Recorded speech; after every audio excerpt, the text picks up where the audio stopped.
Bonjour. Cette vidéo est exclusivement consacrée au changement de base. Dans cette vidéo, on va d'abord expliquer le problème ou la problématique des changements de base. Ensuite, on définit la matrice de changement de base ou la matrice de passage. On démontre les relations de changement de base.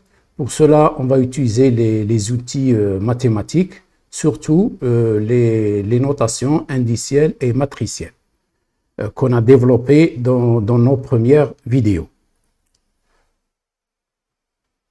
Je donnerai par la suite deux exemples d'application pour mieux assimiler le calcul et on termine cette vidéo par deux exercices qu'on vous propose de traiter. En mécanique des milieux continus, on est amené parfois à faire des changements de base. C'est comme on a beaucoup d'entités en mécanique des milieux continus, que ce soit des vecteurs tels que le vecteur contrainte, le vecteur déformation, ou des tenseurs d'ordre 2 tels que le tenseur de déformation et le tenseur de contrainte. Donc,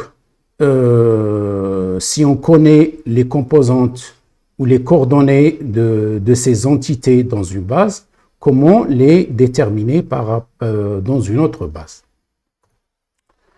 Supposons qu'on a un tenseur de contrainte qui est exprimé dans une ancienne base que j'appelle R. Donc, tout ce qui suit, on va appeler l'ancienne base avec une lettre, et pour la nouvelle base, je garde la même lettre, et on va lui affecter le prime, c'est-à-dire, si je considère une base R, E1, E2, E3, donc je vais considérer une nouvelle base R'.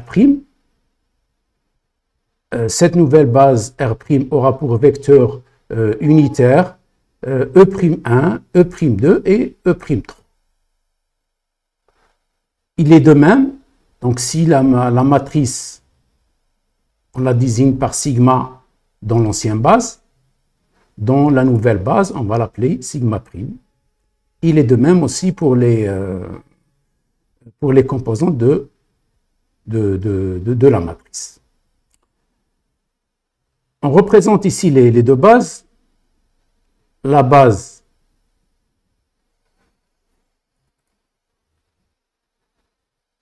l'ancienne base, qui a pour vecteur unitaire, les vecteurs de la base sont E1, E2, E3, qui est représenté en couleur bleue.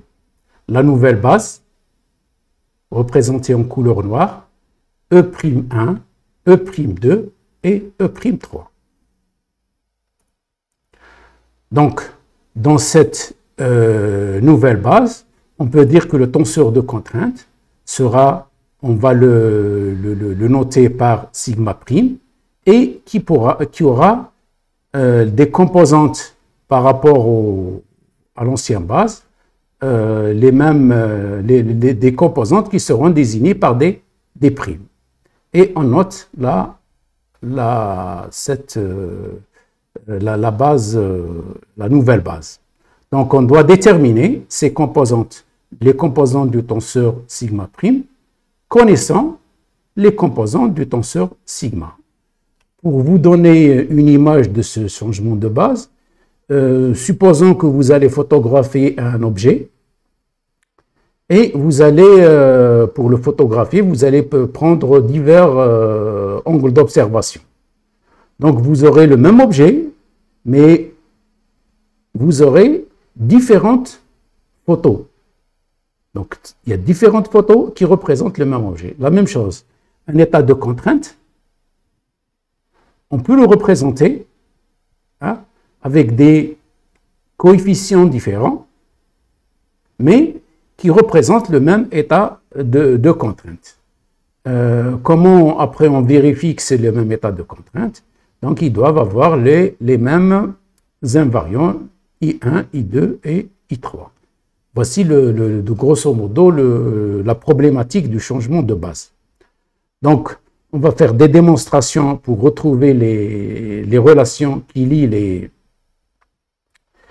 ces deux entités dans l'ancienne et dans la nouvelle base en utilisant des formulations mathématiques.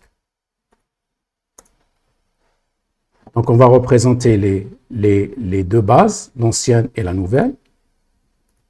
Et on va procéder d'abord à déterminer la matrice de changement de base et ce qu'on appelle souvent la matrice de passage. La matrice de passage consiste à déterminer les composantes des vecteurs de la nouvelle base dans l'ancienne base. C'est-à-dire, on exprime E'1 par rapport au vecteur unitaire de l'ancienne base, c'est-à-dire des vecteurs unitaires E1, E2, E3. Il est de même pour le deuxième vecteur de la nouvelle base E'2 et le troisième vecteur de la base E'3. Alors, pour ce faire, on doit faire des projections des vecteurs de la nouvelle base sur l'ancienne base. Ces projections sont données par des produits scalaires. C'est-à-dire, si je cherche la projection de E'1 sur E1, on va faire le produit scalaire E'1, E1, qui sera égal à la norme de E'1, la norme de E'2 par le cosinus directeur entre les deux vecteurs. Comme il s'agit de vecteurs unitaires, leur produit sera égal à 1. Donc, ce produit scalaire sera égal au cosinus directeur de l'angle formé entre les deux. Par exemple, voilà, on a le vecteur E1 et E'1, supposons qu'ils forment un angle alpha. Donc, E1, E'1 formant un angle égal à alpha.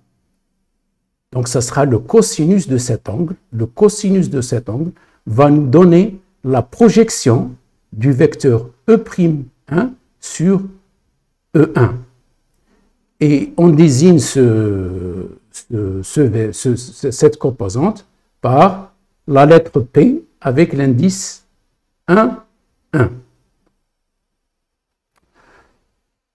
On va faire la même chose. Maintenant, on va projeter le vecteur E'1 sur le vecteur E2. On va procéder de la même façon. Donc, ça sera un produit scalaire E'1, E'2 et qui va nous donner ce produit scalaire. Ça sera le cosinus directeur de l'angle formé entre E'2 et E'1, c'est-à-dire, voilà, E'1 et E2, soit cet angle qu'on va l'appeler, par exemple, bêta,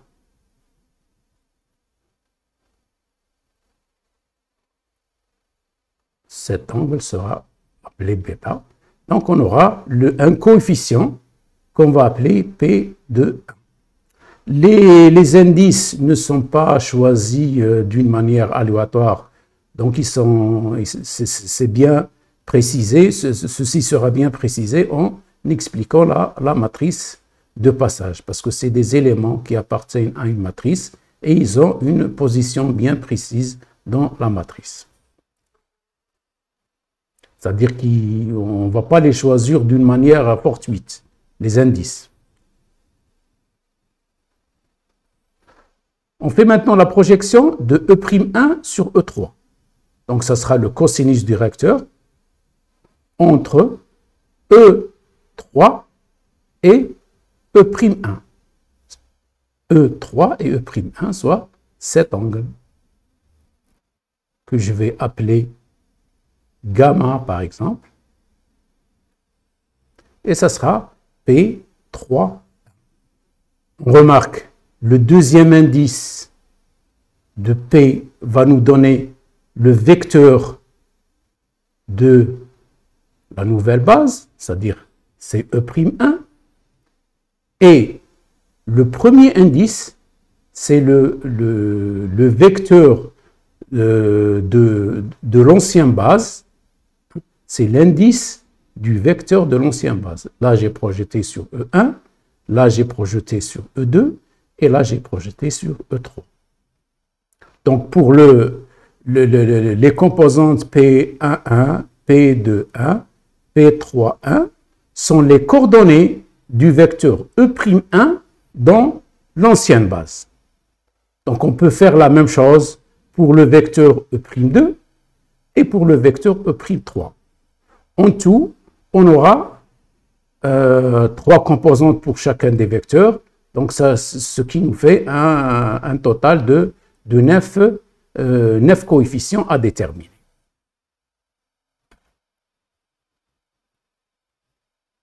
Donc, on va noter PIJ, ces coefficients, qui représentent la projection des vecteurs, donc les coordonnées de chacun des vecteurs. Ce sera le cosinus du vecteur E', EI, E', Donc, tout ce qui est vecteur unitaire, on le représente par E. Et pour différencier les deux bases, pour la base nouvelle, on va lui affecter le prime ici.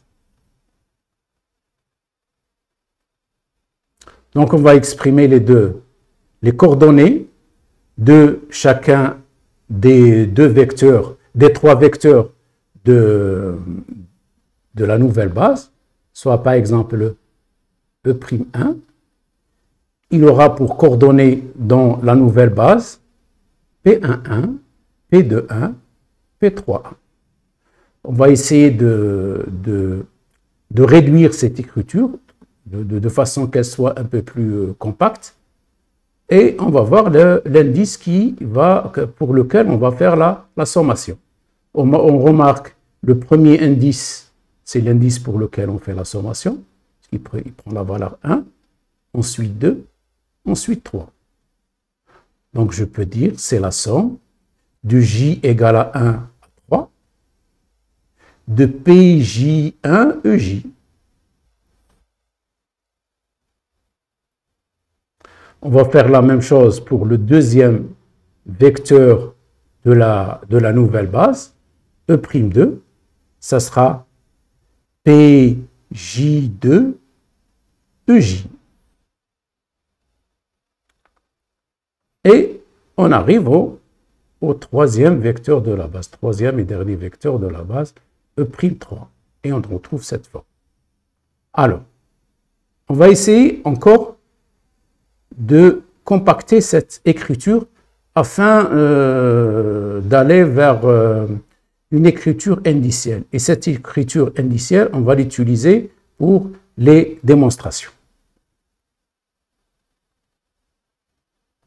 Donc, on peut dire que E', ça sera égal à PJI EJ. Voyons, I, c'est l'indice libre. On le trouve une fois des deux côtés de cette équation. J est l'indice qui se répète 2 fois. Donc J, c'est l'indice par rapport auquel on va faire la sommation. C'est l'indice muet. Donc I est l'indice libre et J est l'indice muet. Donc on va utiliser cette relation qui est sous forme indicielle pour retrouver la forme matricielle qui lui est associée.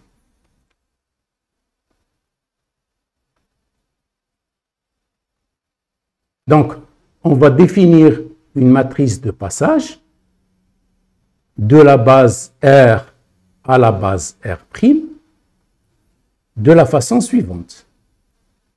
La première des choses, on va porter les vecteurs de la base, de la nouvelle base, R', nouvelle base.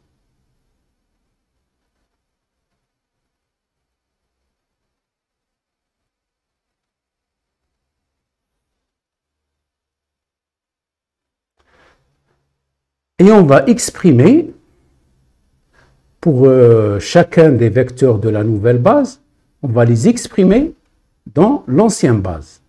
C'est-à-dire, on va porter en colonne le vecteur E'1, première colonne,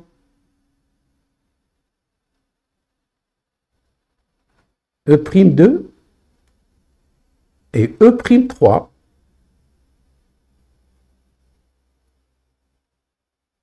Et on va les exprimer dans l'ancienne base qui a pour vecteur unitaire E1, E2, E3. Ça, c'est la base R qui est l'ancienne base. Donc, cette matrice de passage permet de passer de l'ancienne à la nouvelle base. Pourquoi je vous ai dit tout à l'heure les coefficients P, I, J ne sont pas, c'est-à-dire les indices ne sont pas choisis d'une manière fortuite. Pourquoi? Parce que je prends par exemple P11, P21, P31, c'est les coordonnées du vecteur E1'. P11, c'est sa projection sur E1. P22, c'est sa projection sur E2. Et P33, c'est sa troisième coordonnée qui est sur E3. Donc, ce coefficient, il est sur la première ligne, première colonne. P22, deuxième ligne, première colonne. P31, troisième ligne, première colonne. Ça, c'est le deuxième indice. Il correspond au vecteur de la nouvelle base. Et les premiers, et là, correspondent au vecteur de l'ancienne base. Donc, cette matrice de passage est appelée matrice de passage de la base R à la base R'.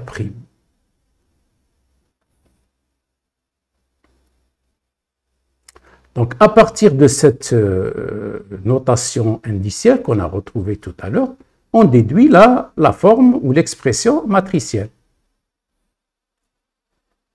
On a trouvé que E'(i) est égal à PJI EJ. L'indice libre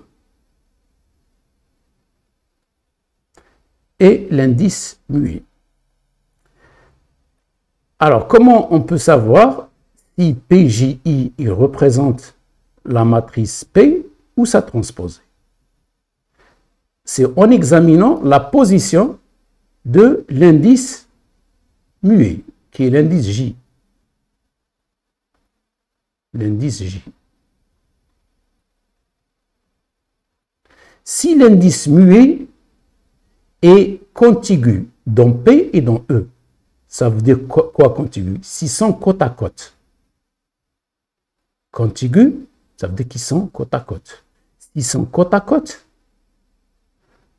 P va représenter, les composantes PJI représentent les composantes de la matrice P.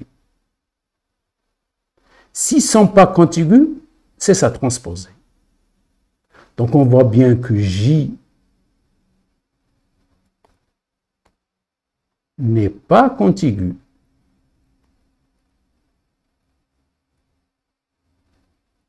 Contigu. Donc, PJI, il doit représenter la matrice transposée de R à R'. C'est la transposée. Parce que quand on effectue les opérations matricielles, c'est l'ordre des opérations effectuées, il est donné par la forme matricielle et non pas la forme indicielle. Autre chose qu'il faut préciser, étant donné que les deux bases sont orthonormées, la matrice de passage P est une matrice orthogonale. Donc la matrice de passage PR' est orthogonale. Donc si elle est orthogonale, son inverse est égal à sa transposée.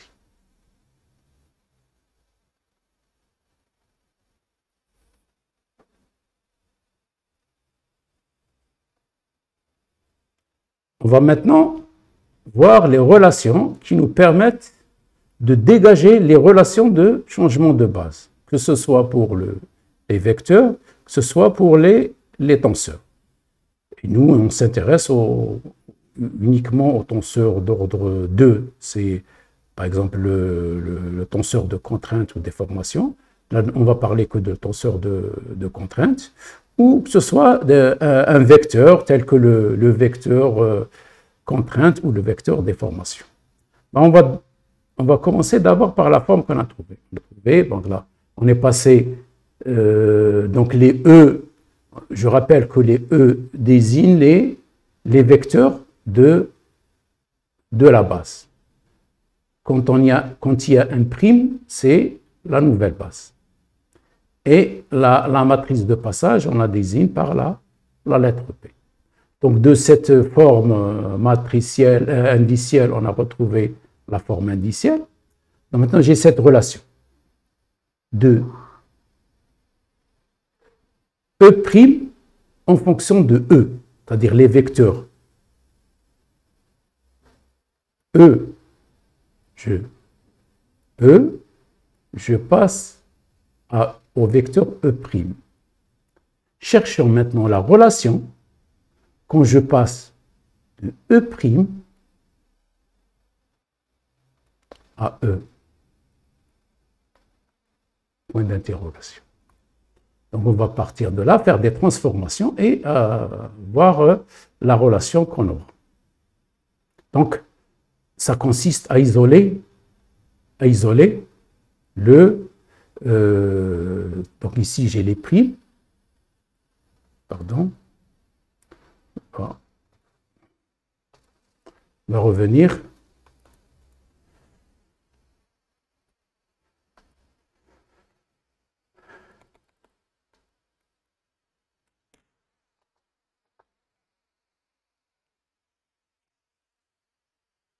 On va revenir pour voir nos relations.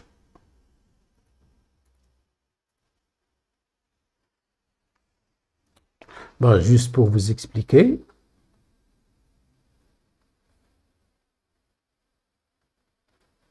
On va gommer ça.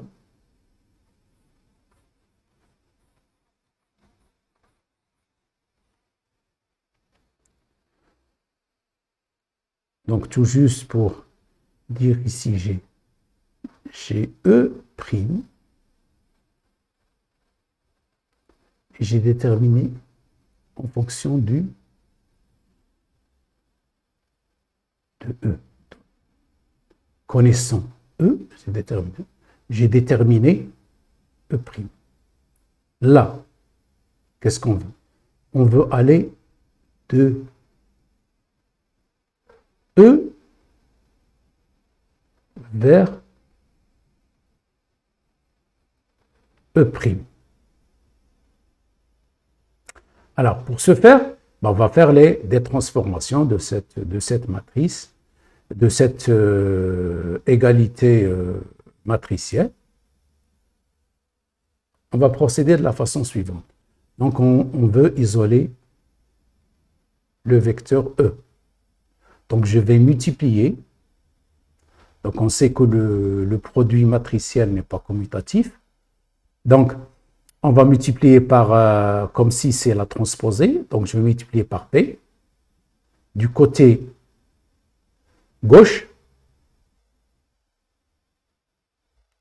Donc, dans le premier membre, aussi, je vais multiplier par la matrice de passage P. De telle sorte que P transposé me donne la matrice identité. Et la matrice identité étant l'élément neutre de la multiplication. Donc, de cette façon-là, on va isoler directement le vecteur E. Voilà, on va l'isoler. Et j'ai retrouvé maintenant la relation entre E et E'. Donc, E, ce sera la matrice de passage que multiplie E'. Tout à l'heure, on a dit que E', c'est la matrice de passage transposée par E.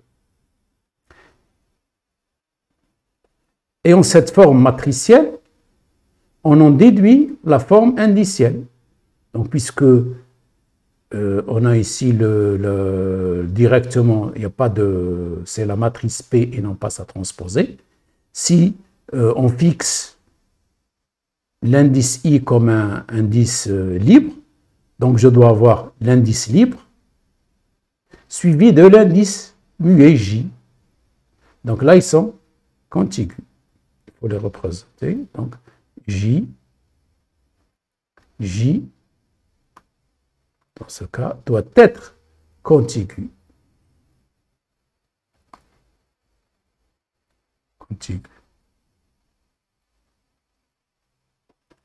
Voilà, donc il faut se familiariser avec cette forme d'écriture. On passe de l'écriture indicielle à l'écriture matricielle à l'écriture indicielle, ou de l'écriture indicielle à l'écriture matricielle. Donc, quels que soient maintenant les vecteurs, c'est aussi valable pour les vecteurs de la base que pour n'importe quel vecteur quand on fait les changements de base. Maintenant, on va voir maintenant comment on va faire quand on a des tenseurs d'ordre 2. Donc, c'est des tenseurs d'ordre 2. Ils sont représentés par une matrice de taille 3. On va d'abord gommer pour ne pas être gêné. Donc, on va représenter deux vecteurs. Un vecteur U, un vecteur V. Donc, dans l'ancienne base U, je vais noter U. Et dans la nouvelle base, U'. Il est de même pour V. V', pour distinguer les deux bases. Et on va considérer le produit tensoriel de ces deux vecteurs. On sait que le produit tensoriel de deux vecteurs, il va nous donner un tenseur, parce que le U est d'ordre 1, V est d'ordre 1, deux vecteurs. Donc on va obtenir un tenseur d'ordre 2. Écrivons d'abord les composantes ou les coordonnées UI dans l'ancienne base, dans la nouvelle base, pardon. La nouvelle base. Ça sera, donc je vais prendre la même chose, ce que j'ai écrit ici. Donc, U'I, ça sera P, K, I, E, U, K. Pourquoi? Là, je vais prendre deux vecteurs. Le vecteur U, je vais lui donner comme indice libre I et V, l'indice, le vecteur V, l'indice J. Donc, je vais utiliser d'autres lettres pour les indices muets. Donc, ça sera P, K, I. Donc, I est l'indice libre. K est l'indice muet. Donc, puisque c'est la transposée, on est dans l'ancienne base. Donc, comme j'ai écrit E', ça sera P transposé E, et ça, sa forme indicielle, vous l'avez. Donc là, au lieu de J par rapport à cette expression, maintenant K qui est indice muet. Donc PKI, UK. Il est de même pour le vecteur, les coordonnées du vecteur V, c'est-à-dire les qui sont exprimées dans la nouvelle base. Puisqu'on a ici un prime. VJ, J est l'indice libre. Et je vais utiliser une autre lettre. Parce que vous le savez, en notation indicielle, l'indice muet ne peut pas être répété plus de 2 fois. Puisqu'on a un produit après à faire, produit tensoriel, donc on va utiliser une autre lettre, soit la lettre L. Donc P, PLJ, VL. Et on va faire maintenant ce produit matriciel. Donc, en notation matricielle, on note le produit matriciel, comme ça. Par contre, en notation indicielle, ce sera U'I, U'I, V'J, et qui est représentée par une matrice. Cette matrice, je vais l'appeler M', puisqu'elle est dans la nouvelle base, et qui aura pour composante M'Ij. Ça, c'est la matrice, et ça, c'est les composants de la matrice. Quelle différence? Là, c'est la matrice, ça veut dire c'est tout ça. Alors que, quand on écrit sous forme indicielle, ça indique un composant, les composants.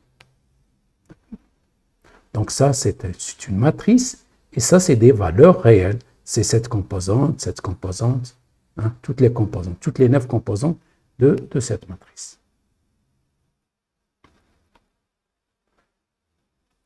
On va faire aussi ce produit dans l'ancienne base. Ça sera U tensoriel V, ça sera UI VJ, et qui sera représenté par la matrice M. Vous voyez, j'utilise la même lettre, c'est la même matrice, mais maintenant qui est exprimée dans l'ancienne base. Tout à l'heure, c'était dans la nouvelle base, qui aura pour composante M. Ce sera cette matrice.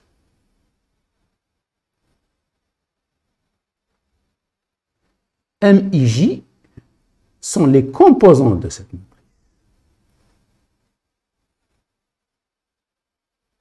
Vous voyez que I prend les valeurs 1, 2, 3, J prend les valeurs 1, 2, 3, donc ça représente les 9 composantes de cette matrice. On va chercher maintenant quelle est la relation entre les deux matrices. La matrice M qui est dans l'ancienne base et un prime dans la nouvelle base. C'est comme je vous ai dit tout à l'heure. C'est comme si vous prenez un objet, vous allez le photographier suivant différents angles d'observation. Donc, vous n'aurez pas la même photo, la même image. Donc, si ce n'est pas la même image, donc ça ne doit pas avoir les mêmes composantes.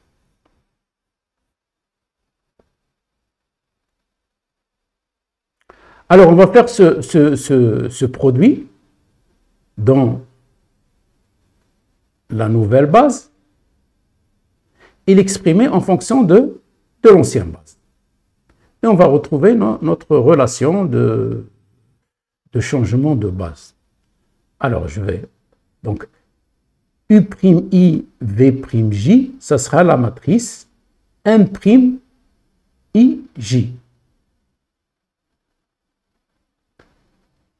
U'I, ce vecteur, ce sera PKI UK. Le vecteur ou la coordonnée V'J, ce sera, elle sera donnée par ce produit comme on a vu tout à l'heure. Donc c'est V'U'I, V'J. Maintenant, isolons d'abord les matrices de passage. Donc j'aurai PKI, PLJ. Et les coordonnées UK du vecteur U et VL du vecteur V. Donc le produit UK-VL va nous donner la matrice MKL.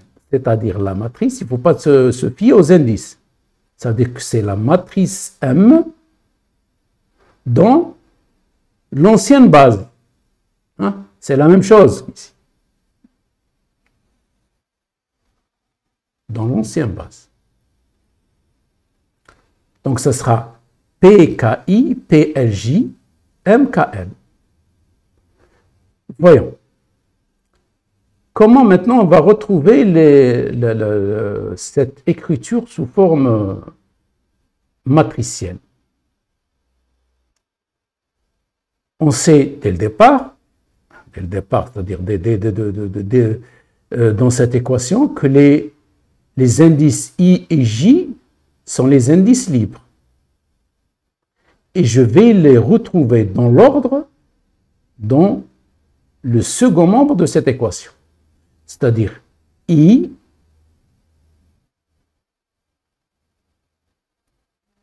et J sont les indices libres.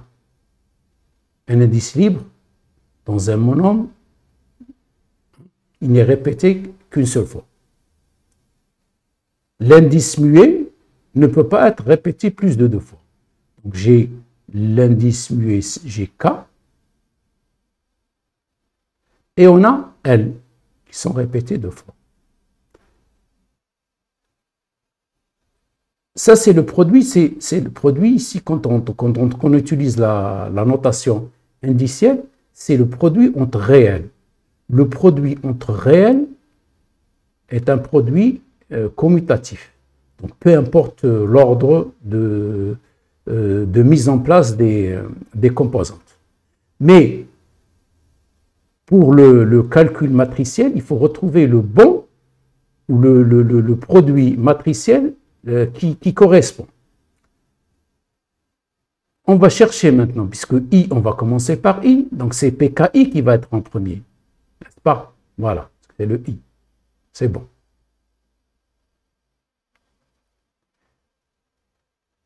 Alors, je vais chercher maintenant quelle est la composante qui a l'indice K. Ce n'est pas PLJ, puisque j'ai LIJ. Donc, c'est là la matrice M. C'est MKL. Donc, je vais mettre MKL. Ensuite, PLJ, puisqu'il y a, dans ce monome, il y a trois composantes. Je vais déduire de cette écriture indicielle, je vais déduire l'écriture matricielle. Par quoi? Par la position des indices muets. Donc j'ai K comme indice muet. Donc j'ai K, la K. J'ai L et L. J'ai 2 produits. Le produit PKI-MK.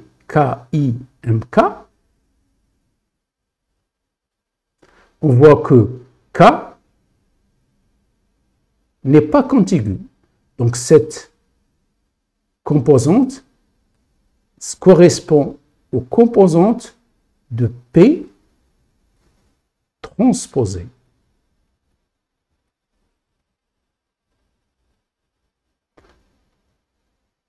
Le second produit, c'est MKL-PLJ. MKL-PLJ. L est l'indice muet. Donc ici, il est contigu.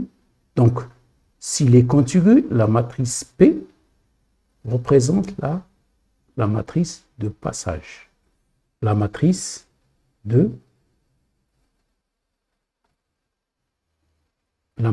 passage. P. Donc, de cette écriture indicielle, on en déduit l'écriture matricielle. Voilà ce qu'on a fait. On a retrouvé cette expression et voilà. Donc, M, la matrice M, cette écriture, on va retrouver l'ordre. C'est la même que j'ai écrit ici.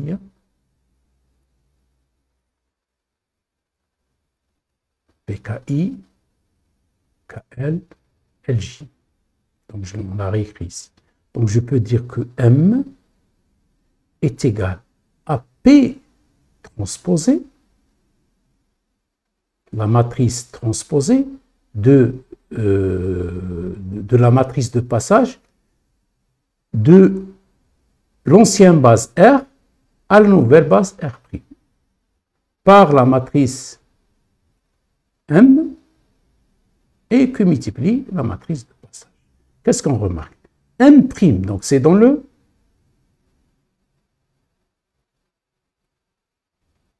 elle est écrite par rapport à la nouvelle base M'. La matrice de passage, celle-ci, celle-là, la matrice de passage où ça transposé. Ils sont déterminés dans la base R.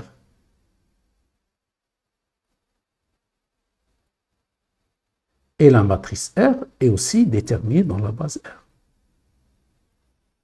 Donc, dans cette égalité, dans cette équation, le premier membre de cette équation, M', il est dans la nouvelle base. Dans le second membre de cette équation, que ce soit la matrice de passage ou la matrice M, ils sont exprimés dans l'ancienne base. Donc, je passe de l'ancienne base M à sa forme dans la nouvelle base. Donc, ça me permet de passer de M à M'. Voilà. Tout ça, c'est pour vous donner un exemple ici d'une matrice de taille 3. On a utilisé un produit tensoriel entre deux vecteurs. C'est pour avoir une matrice de taille 3. Mais ce qui nous intéresse, nous, c'est le tenseur de contraintes. Donc, on va utiliser cette relation pour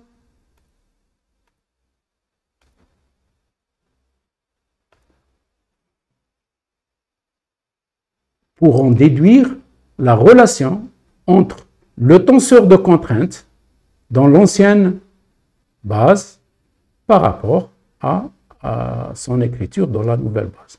Donc, sigma dans la nouvelle base sera égal à la matrice transposée de la matrice de passage par sigma, sa forme dans l'ancienne base, par la matrice de passage. C'est cet ordre-là. Donc, il y a deux produits contractés.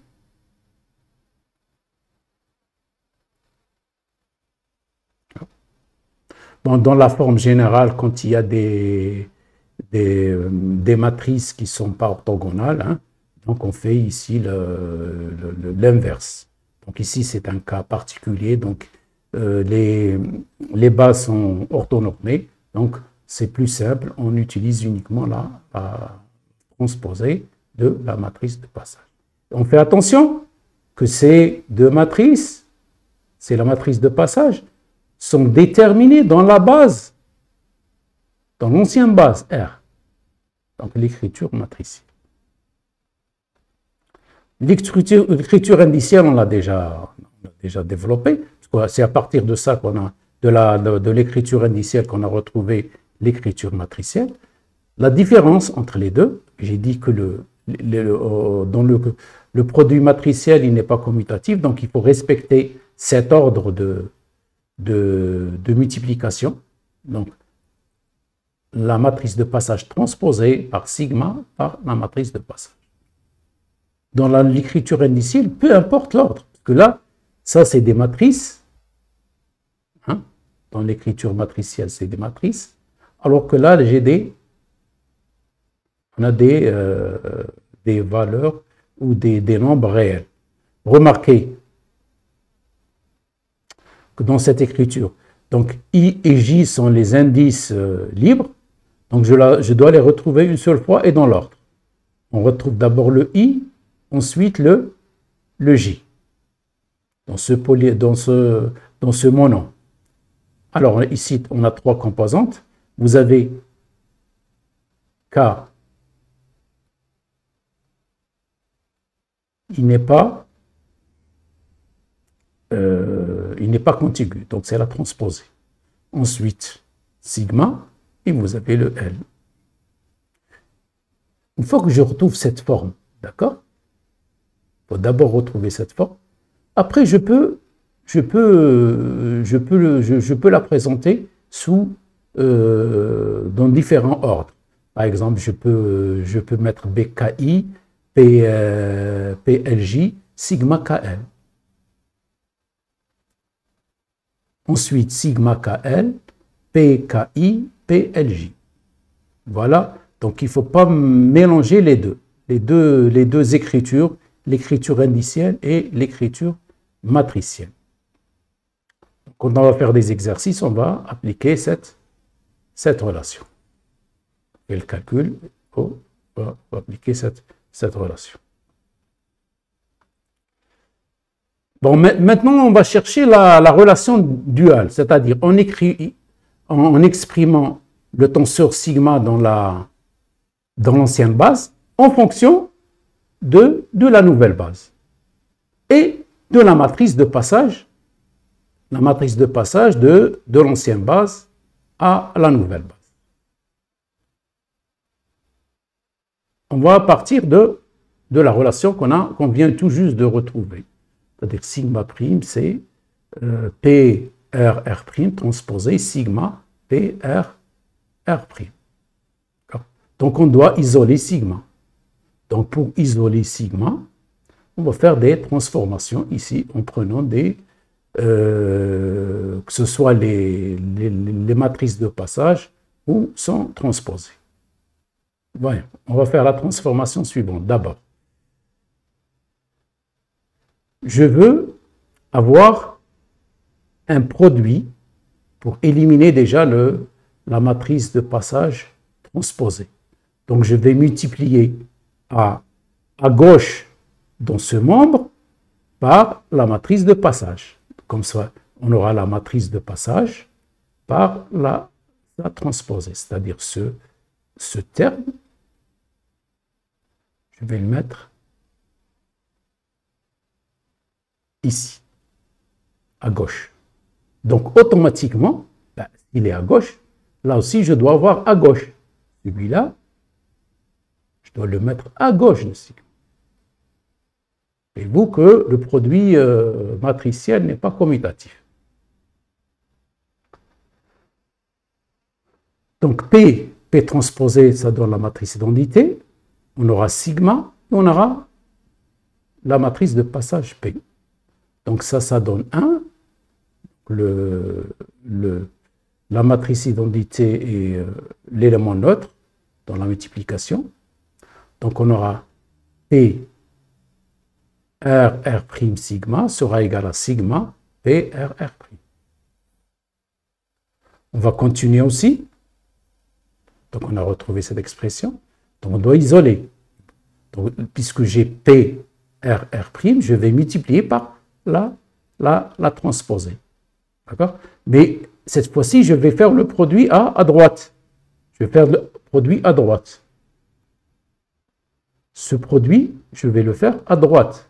Transposé, mais à droite. Ça doit être à droite. Je l'ai mis à droite. Donc de l'autre côté, ici, je dois l'avoir à droite. Dans le premier membre, il est à droite. Dans le second membre, il doit être aussi à droite. Et comme ça, on aura la P, la matrice de passage par sa transposée. Ça donne la matrice identité. Et de cette façon, on aura exprimé sigma. Donc, on aura sigma, celle-ci, qui sera égale à, et tout ce terme, tout ce second, ce premier membre, je vais le mettre dans le second membre. Voilà. Vous voyez. Maintenant, voyons comment ils sont exprimés ces tenseurs. J'ai sigma. Donc, c'est quoi? C'est l'ancienne base, R. P, R, R', c'est dans R. Là, c'est dans R. Mais sigma prime, il est dans R'. Automatiquement, la transposée ici, c'est dans R. Alors, dans le premier membre, sigma est exprimé dans l'ancienne base.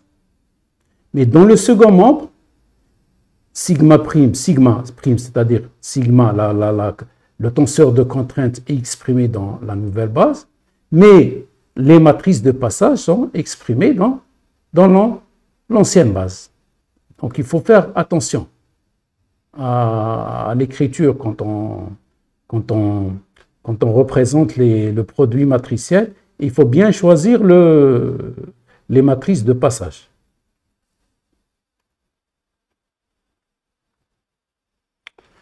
Donc, vous voyez, ce que je viens d'expliquer, je le répète, ça c'est dans R, ça c'est dans R, ça c'est dans R', et ça c'est dans R, dans matriciel.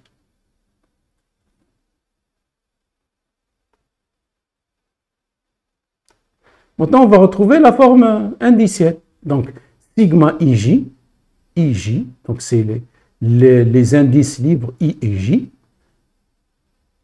Là, ce n'est pas la transposée, c'est la matrice. Donc, je vais commencer par I. Là, l'indice libre, le premier indice libre, je vais commencer par le premier indice libre. Ensuite, on aura un indice muet, K. La deuxième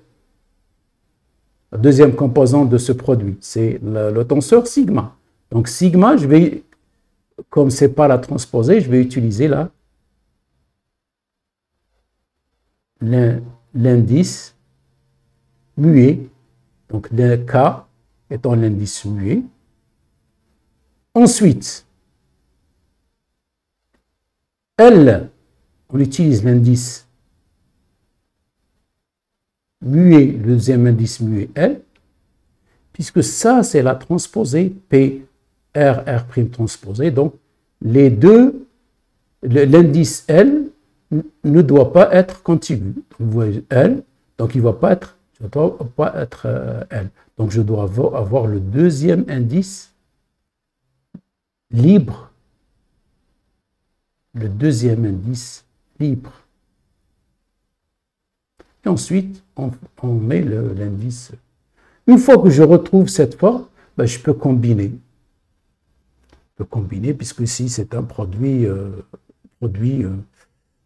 entre réels. Mais quand on fait des applications, c'est la forme matricielle qu'on utilise. Maintenant, voilà. On reprend ce qu'on a fait tout à l'heure. Donc, si ça s'est exprimé dans R, R', R, je veux que ce soit dans R. Si c'est dans, ça c'est dans R'. Là, c'est clair, c'est dans l'ancienne R. Maintenant, la matrice de passage de R' à R. De R' à R. Donc, elle est exprimée dans R'. Donc, ça transposé automatiquement, c'est R'.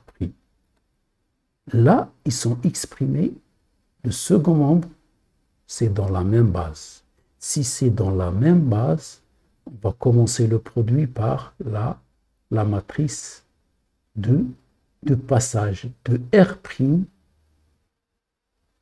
à R, c'est-à-dire de la nouvelle à l'ancienne. Donc, ne pas confondre cette écriture avec cette écriture. Comme le produit matriciel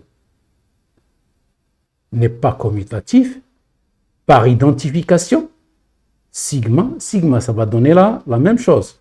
Donc, la matrice de passage de R', elle doit être égale à la matrice de passage de R à R' transposée. Celle-ci doit être égale à celle-là. Automatiquement, ou systématiquement, celle-ci doit être égale à celle-là. Donc, il ne faut pas s'en mêler les pinceaux quand vous écrivez votre matrice de passage. Donc, si c'est dans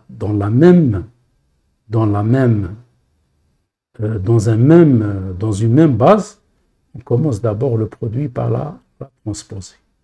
Donc, on peut dire que la matrice de passage de R' à R est égale à la matrice de passage de R à R' transposée.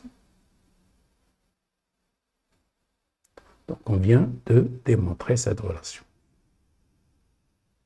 Voilà. On va voir maintenant des exemples d'application. Deux exemples d'application. On va commencer par le premier. On a un point M d'un milieu continu et dans une base R.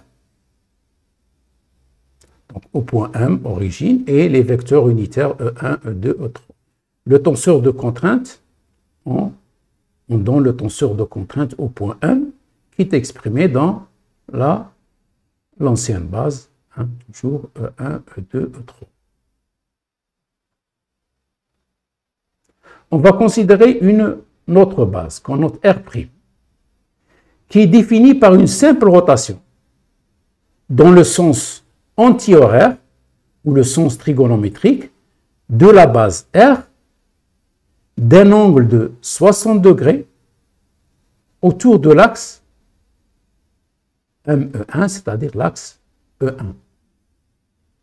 C'est-à-dire la nouvelle base, R', elle est déduite de l'ancienne base R par une simple rotation d'un angle de 60 degrés autour de E1.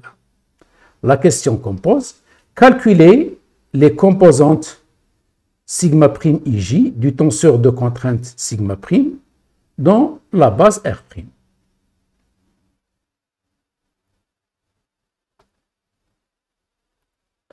Alors, on commence d'abord par faire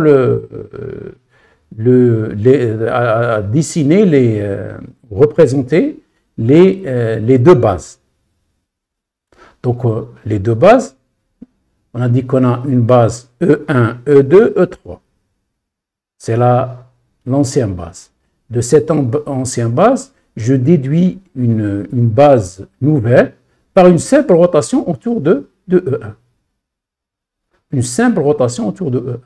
Donc, la rotation, elle se fait dans le plan E2, E3. Comme on fait une rotation autour de E1, donc E1 est égal à E'1, c'est-à-dire les deux vecteurs sont confondus. Donc, il me suffit de faire un dessin dans le plan E2, E3 et représenter les vecteurs E'2 et E'3. C'est ce qu'on va voir. Donc, on a fait une vue ou un plan E2, E3. Le vecteur E'1 et E'2, ils sont confondus maintenant avec le point 1. Voilà. Une rotation dans le sens anti-horaire ou trigonométrique. C'est ça le sens anti-horaire, c'est-à-dire le sens contraire des aiguilles d'une montre. Voilà. Donc maintenant, il nous faut déterminer les coordonnées des vecteurs E'1, E'2, E'3 dans l'ancienne base.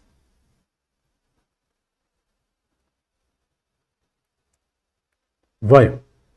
Donc, puisqu'on fait une rotation autour de E1, c'est E'1 est égal à E1. E'2, E'2, on va la projeter.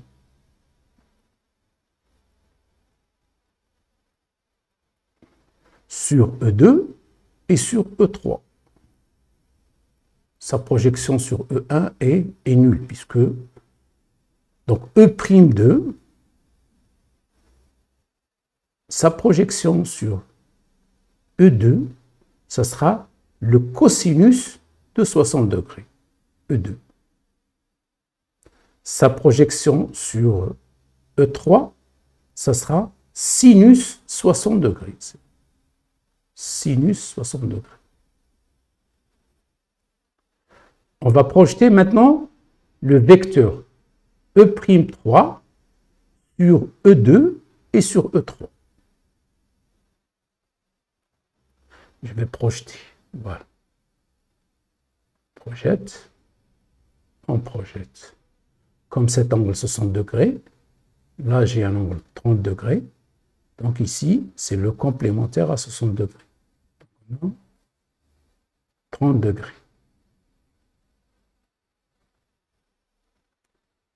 Et dans le sens négatif, ce sera moins cosinus 30 degrés, moins cosinus 30 degrés par E1. Plus sinus 30 degrés, E3. Plus sinus 30 degrés, E3. Une fois qu'on a déterminé les vecteurs de la base, de la nouvelle base, c'est-à-dire les vecteurs E'1, E'2, E'3, il suffit maintenant de déterminer la matrice de passage. Donc on va écrire en colonne les vecteurs E'1, E'2, E'3. Voilà. E'1 est égal à E1. E'2, sa projection sur E1 égale 0. Sa projection sur E2, c'est 1/2. Et sa projection sur E3, c'est racine de 3 sur 2. Sur la base de ce qu'on a fait des projections. Des projections. D'accord? Sur la base de ces projections.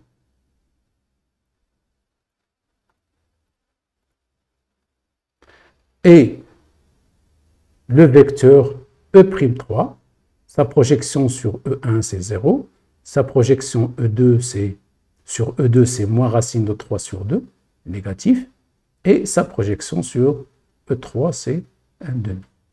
Donc ça, c'est le vecteur E'1, E'2 et E'3. Les vecteurs de la nouvelle base sont déterminés en colonnes respectives. Première colonne, deuxième colonne, troisième colonne. Donc ça, c'est la base R'. Les vecteurs de l'ancienne base sont disposés en ligne E1, E2, E3. Donc ça, c'est R. Donc la matrice de passage, quand on écrit la matrice de passage, c'est de R à R'. Donc, les coordonnées de la base, les vecteurs de l'ancienne base R, ils sont disposés en ligne. Par contre, ceux de de la nouvelle base, ils sont disposés en colonnes. Donc, on a la matrice de passage, on va déterminer ça. Vous voyez, hein, comme j'ai un demi, je peux le mettre en facteur. Donc, si je le mets en facteur, là, on aura 2. D'accord? De toute façon que je mets un demi par 2, ça donne 1. C'est juste pour voir le calcul.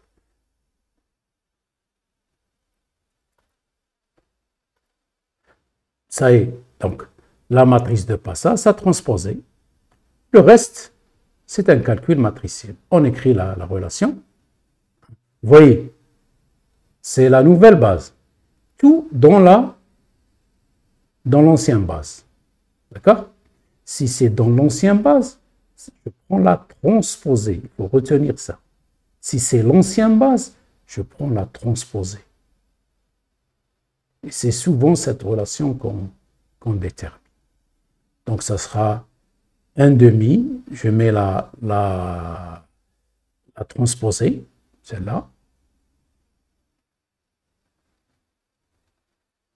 La transposée. Ensuite, la matrice sigma.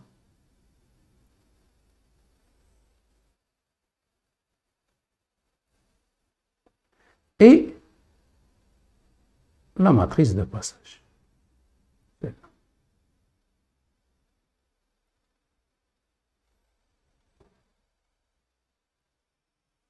Comme j'ai un demi, là j'ai un demi, donc je peux mettre un quart en facteur, et on fait un produit matriciel. Donc, on peut commencer soit dans ce sens, ou de droite à gauche, ou de gauche à droite. Supposons que je vais commencer par ce produit. Je vais mettre ce produit. Alors, on va garder un quart, ça, je vais le laisser. Bon, je vais vous rappeler les produits matriciels pour ceux qui ont oublié. Hein. Donc,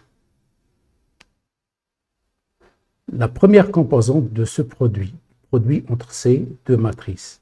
Je vais prendre la première ligne, la première colonne. Donc, c'est 4 fois 2, plus 0 fois 0, plus 0 fois 0. Donc, à chaque fois, vous prenez une ligne, hein, ce sera la colonne qui suit. Si je prends, par exemple, cette composante, comment déterminer cette composante? C'est la composante, ce produit, donc ce sera la deuxième ligne, deuxième colonne. Donc, c'est ça.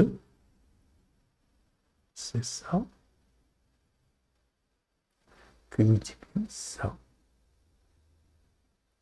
Donc, c'est 0 fois 0, plus 11 fois 1, plus moins 3 par 3. Donc, c'est juste un... Donc, si vous avez oublié les produits matriciels, il faut... C'est des mathématiques ici. Hein. Une fois que je termine ce produit, ça y est, j'ai terminé ce produit-là entre ces deux.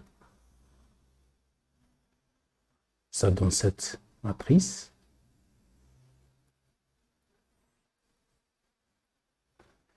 Je vais procéder au produit de cette matrice par cette matrice.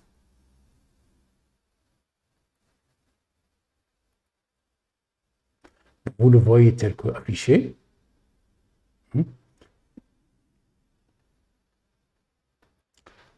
Ensuite, je vais faire mon calcul et je vois que je trouve des termes qui sont divisibles par 4. 16 est divisible par 4, 32 est divisible par 4 et 48 est divisible par 4. Donc, on aura cette forme de... Le tenseur sigma, dans la nouvelle base, il va prendre ces composantes sont telles que affichées.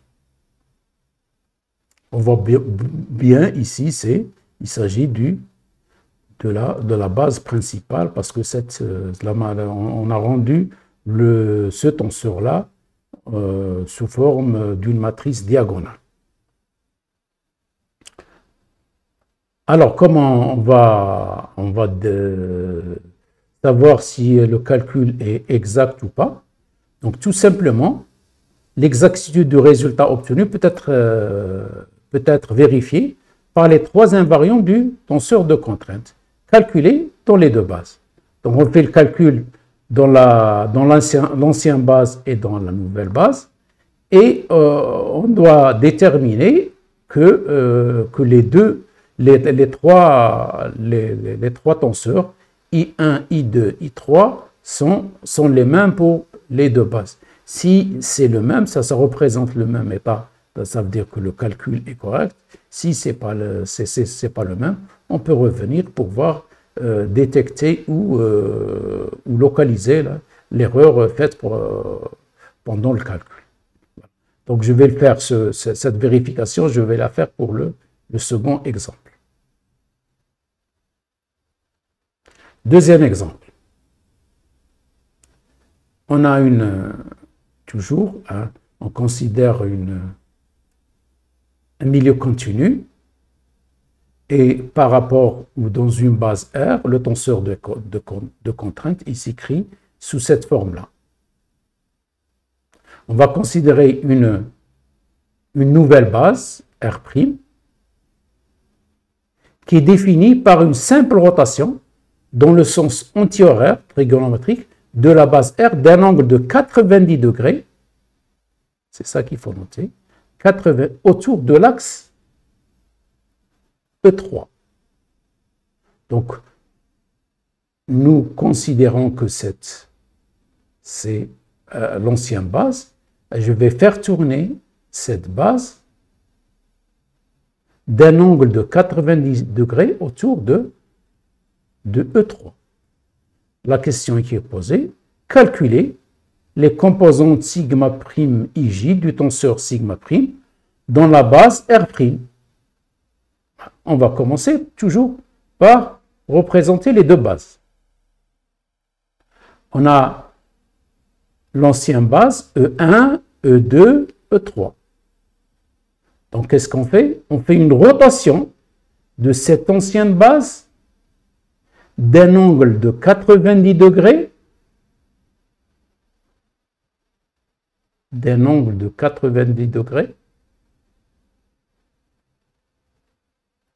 autour de E3.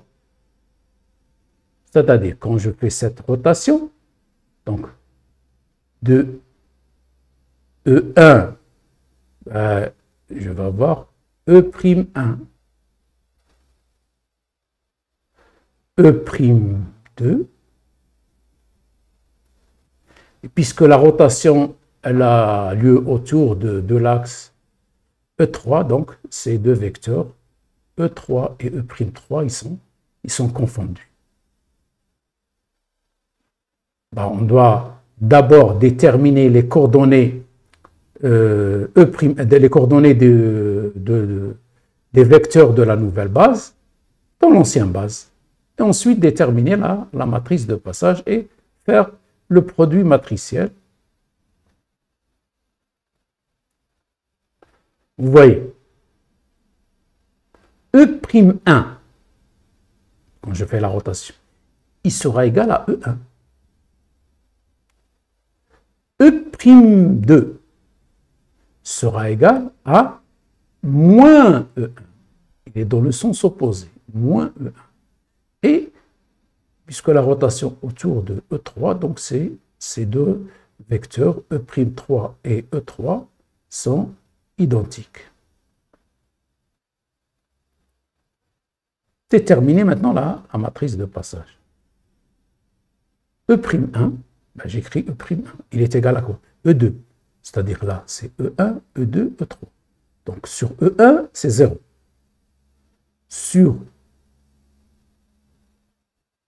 Sur E2, il est égal à 1. Sur E3 égal à 0. La même chose. E'2 est égal à, c'est-à-dire Cette relation, c'est quoi?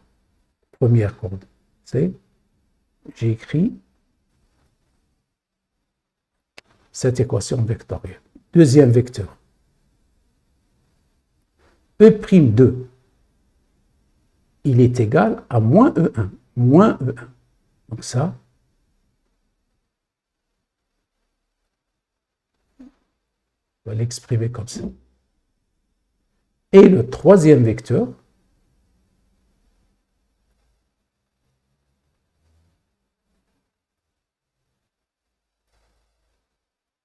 E'3, c'est cette colonne. Donc, première colonne, c'est E'1, deuxième colonne, c'est E'2, et la troisième colonne, c'est E'3.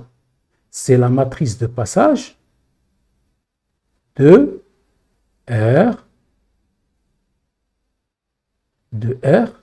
à R'.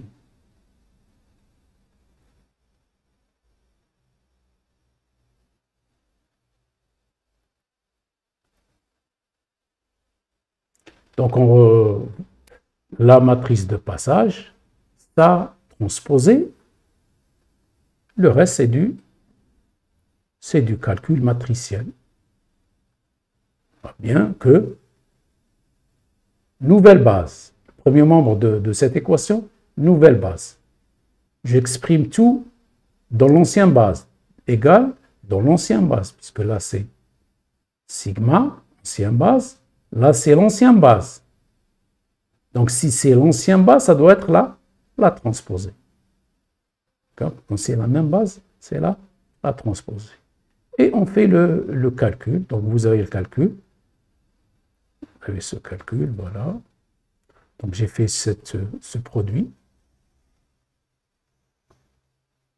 Ça donne cette matrice. Ensuite, j'aurai il faut faire maintenant ce produit. Et on arrive à ce résultat. Voyons maintenant, on va vérifier l'exactitude du résultat obtenu en calculant les trois invariants dans les deux bases. Alors, on va calculer le premier invariant. Le premier invariant, c'est la trace. Donc, pour ce faire, on va revenir à l'énoncé.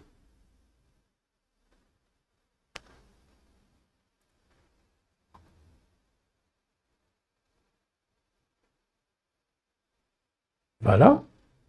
L'exercice, ça c'est l'exercice 1.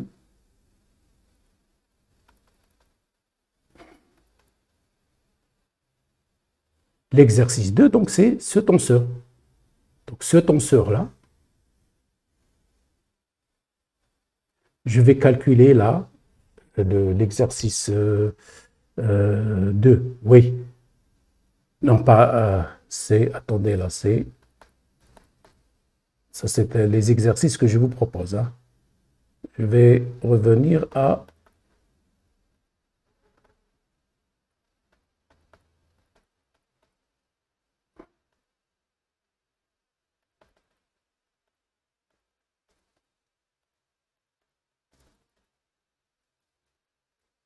Voilà.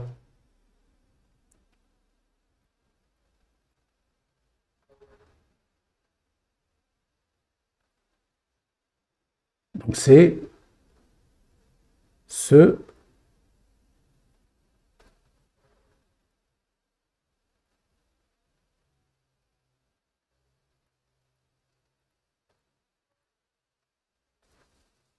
Voilà. C'est ce tenseur. Exercice 2, exemple 2, pardon. L'exercice 2, on va le retrouver tout à l'heure. On va déterminer le premier invariant, le deuxième invariant, le troisième invariant de ce tenseur. Et on va faire la même chose. Donc, vous voyez, le premier invariant, c'est déjà 2.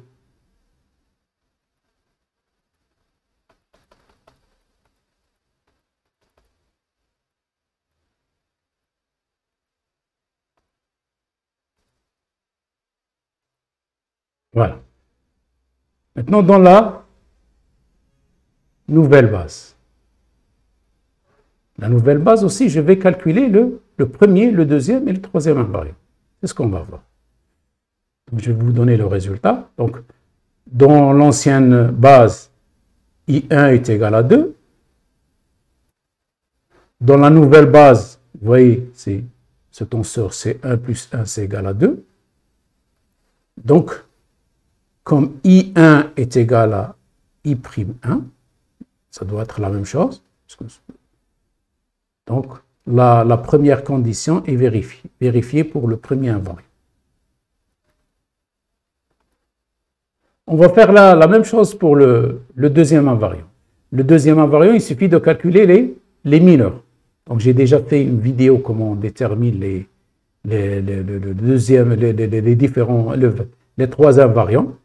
Donc, la première, pour le tenseur dans l'ancienne base, vous avez ce mineur qui est donné par ce déterminant, deuxième mineur M de 2 par ce déterminant et le troisième mineur par ce déterminant. Donc le premier, on aura 0, le deuxième, on aura 1 moins 25.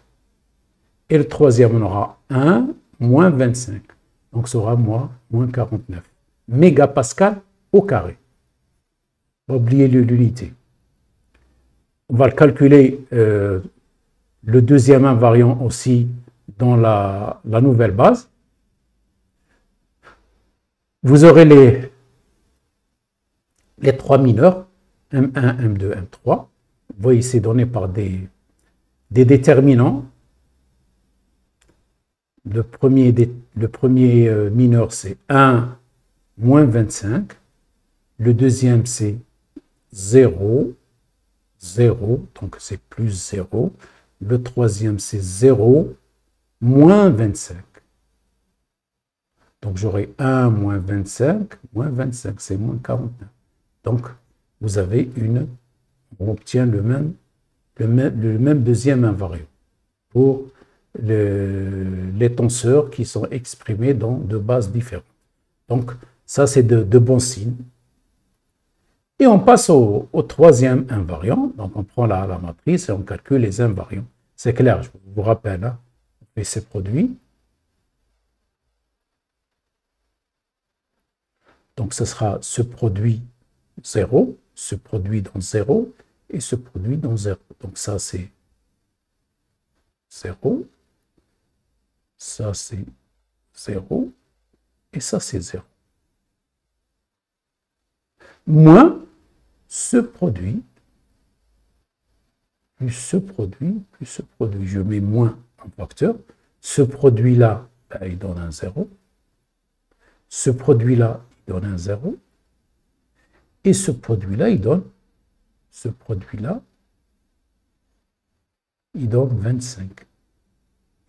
Donc, c'est moins plus 25, c'est moins 25 mégapascal au carré. On va calculer le déterminant pour le troisième invariant qui est le déterminant, mais dans la nouvelle base, donc, que j'appelle I3'. Ce produit, 0. Ce produit, 0. Ce produit, c'est 0. Donc là, c'est 0. Moins ce produit, 0. Ce produit égal à 0. Et ce produit qui est égal à 25. Moins 25. Vous voyez qu'on retrouve la même chose. Donc, j'ai vérifié mon calcul par les trois invariants. C'est vérifié pour le troisième invariant. Voilà, qu'est-ce qu'on peut dire? Vérification confirmée par calcul des trois invariants du tenseur de contrainte. Ceci va nous indiquer l'exactitude du calcul du tenseur sigma'.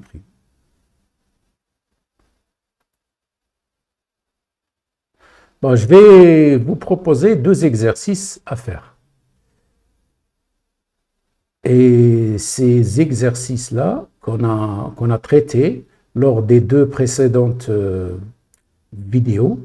Une vidéo, elle a été consacrée aux contraintes principales et une autre vidéo a été consacrée aux directions principales. Donc, le premier exercice. On a un point M d'un milieu continu et relativement à la base, R, le tenseur de contrainte, il a cette forme-là. Donc, pour cet exercice, on a calculé déjà dans les précédentes vidéos les directions principales et les contraintes principales. Donc, pour compléter ces exercices, on va vérifier ce calcul par le biais de la matrice de passage et des changements de base. Donc, on vous donne déjà les directions principales. Les directions principales sont E1, E2, E3, du tenseur de contrainte. Ils sont comme suit. E1, E2 et E3. Pourquoi je mets plus ou moins? Parce que là, si vous prenez le plus, là, vous prenez le plus, là, vous prenez le plus. Par contre, si vous prenez le deuxième signe moins, là, vous prenez le moins, et là, vous prenez le moins. C'est pour déterminer la matrice de passage. Il ne faut pas, si vous prenez les premiers signes pour tous les trois vecteurs, ou les deuxièmes signes pour les trois vecteurs aussi. Donc ça a été fait dans un calcul précédent. Qu'est-ce qu'on vous demande de faire? Donc, dans les directions principales, on vous demande de calculer les composantes sigma prime ij du tenseur sigma prime dans la base principale. Je la note RP. Donc, cette nouvelle base, c'est une base spéciale. C'est la base principale, c'est-à-dire c'est la base pour laquelle le tenseur de contrainte se présente sous une forme de matrice diagonale. D'accord? Donc, j'ai déjà apparemment la solution. Ce qu'il me faut, c'est juste pour faire le calcul et vérifier le calcul. Voilà. Je vais vous donner quelques éléments de réponse à cet exercice. Donc, connaissons les directions principales, c'est-à-dire les directions principales, c'est quoi? C'est les coordonnées des vecteurs dans la nouvelle base qui est la base principale dans l'ancienne base. Donc, on va déterminer la matrice de passage. R, R'. Mais R' ici, hein, ça sera la base principale, RP. D'accord?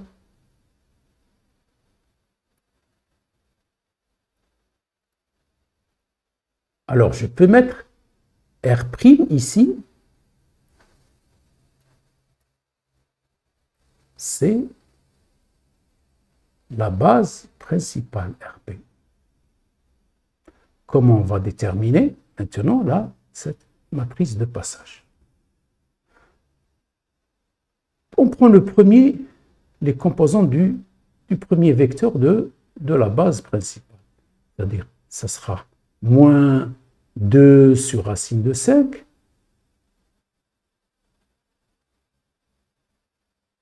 Ici, on aura plus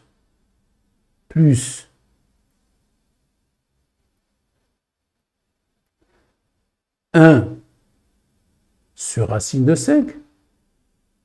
Et là, c'est 0. Donc là, vous aurez un plus. Deuxième vecteur de la base principale. Ça sera sur 70. Donc, j'ai plus 3 sur racine de 70.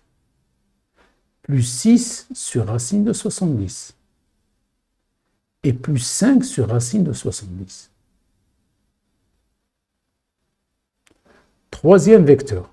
Donc, ça, c'est E1, E2, E3. Je peux prendre le deuxième signe, mais je vais prendre le deuxième signe, c'est-à-dire celui du bas. hein, enfin, le deuxième, c'est-à-dire celui du bas, ben, je vais prendre le... Parce qu'il faut que la base soit directe. D'accord? Et on a vu les bases directes, la vérification dans la précédente vidéo qui a été consacrée aux directions principales. E3, c'est sur racine de 14. On a 1 sur racine 14, 2 sur racine de 14 et moins 3 sur racine de 14. Donc, on connaît la matrice de passage. Je peux déterminer sa transposée. Ensuite, on va faire notre calcul. Donc, puisqu'il s'agit de sigma, c'est dans la base principale, RP. Alors, dans la base principale, dans cette base principale, sigma prime, on l'a déjà calculé. On l'a déjà calculé quand on a fait la vidéo sur les contraintes principales. On a retrouvé cette matrice, c'est-à-dire je connais déjà le résultat. Ben, il suffit connaissant ce résultat, vous allez vérifier que vous allez faire le bon calcul. Vous prenez la matrice transposée, Q multiplie sigma, Q multiplie la matrice de passage, c'est-à-dire la matrice de passage transposée, sigma, matrice de passage. Et si vous ne retrouvez pas ce résultat, c'est qu'il y a une erreur. Voilà, donc je vous conseille de faire cet exercice puisque vous avez directement la solution. Quand on passe d'une base quelconque à la base principale, on retrouve toujours la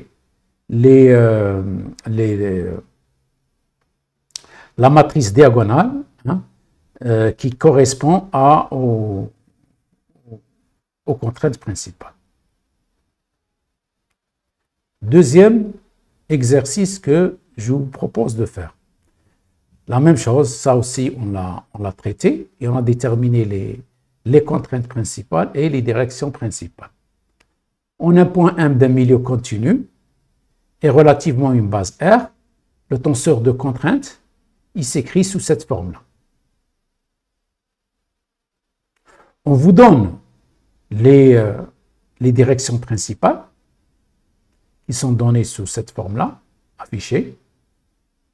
Et la même question que pour l'exercice précédent, calculer les composantes du tenseur de contrainte sigma prime ij du tenseur sigma dans la base principale RP.